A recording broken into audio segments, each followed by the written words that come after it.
Untuk aku tak ada ke? Tak ada. Ini untuk aku seorang je. Hayya Ehsan, mau makan ke mau belajar? Dua-dua mau.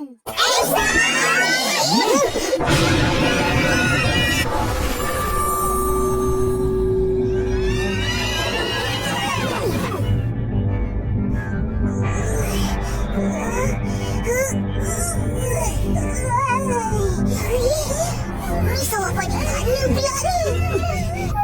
Oh, ada soalan silang kata lagi. Yalah, saya pun rasa ada.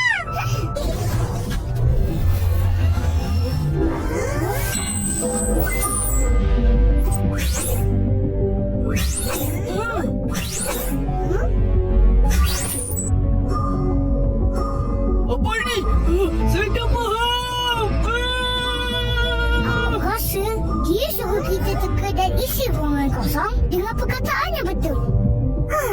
Aku rasa macam tu. Jom cuba gambar pertama.